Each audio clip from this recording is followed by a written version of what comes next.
Habituellement, quand on voit une personne qui est peinée, notre réaction est toujours d'essayer de le soulager, sa douleur. Dire quelques paroles, de consolation, d'explication, faire du sens. Pourtant, on trouve dans la paracha de cette semaine, comme Moshe Rabbeinu était peiné au fond de son être, Dieu ne l'a pas consolé. Il n'a rien dit. Pourquoi? Et de quoi s'agit-il? Alors, avant que je vous raconte ce médrash fascinant, disons ensemble un merci à Kadosh Baruch Hu. On ne va pas être silencieux. On va remercier à Kadosh Baruch Hu pour les grands miracles qu'il n'arrête pas de faire. Vous vous rendez compte? L'Arabie Saoudite, apparemment, met une condition pour faire la paix avec Eretz Israël, condition que Eretz Israël va détruire le Hamas. Vous comprenez cela?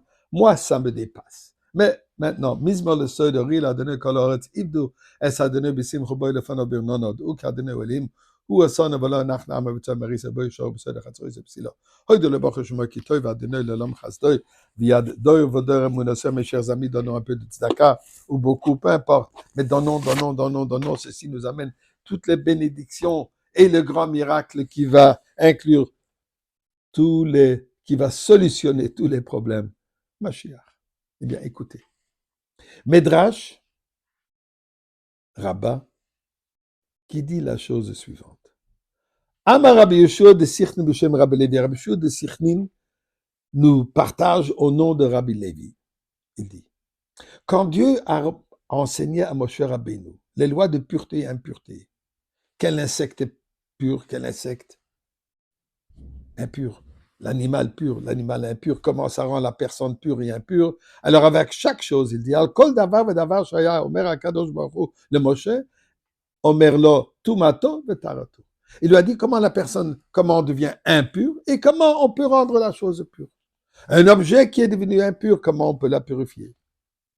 Ensuite, il y a marqué, Kevan Shegi le Parshat est mort quand il est arrivé à la Parshat de Vayikra, chapitre 21, premier verset, Parshat est mort. Là, il est dit, Vayomer Hashem el Moshe.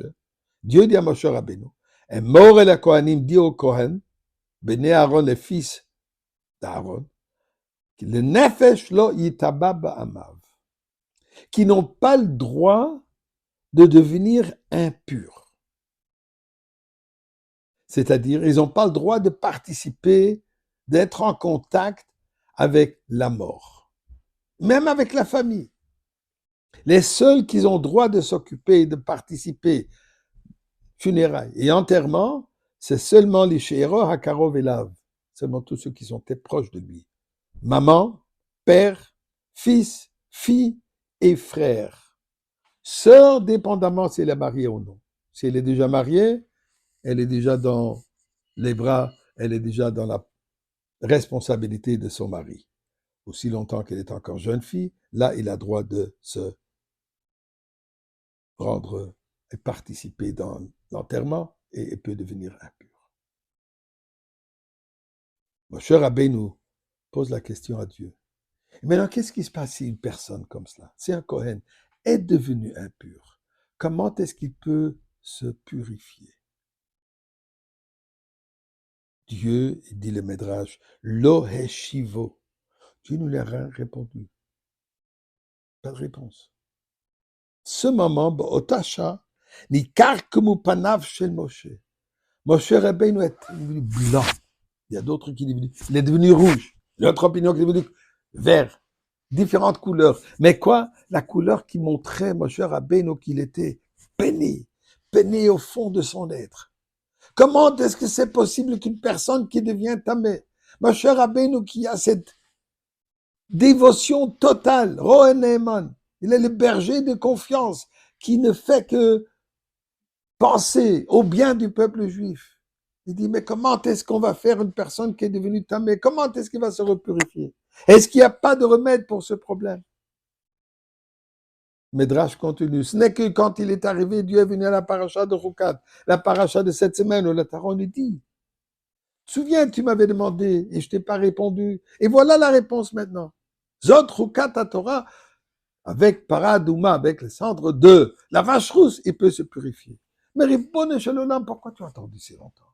Tu vois que Moshe Rabbeinu est tellement peiné, donne-lui la réponse. Pourquoi le faire attendre avec cette douleur? Eh bien, il y a un message ici. Parfois, on voit une personne en douleur. Ne dis rien. Assis-toi à côté de cette personne. Partage sa douleur. Partage sa peine.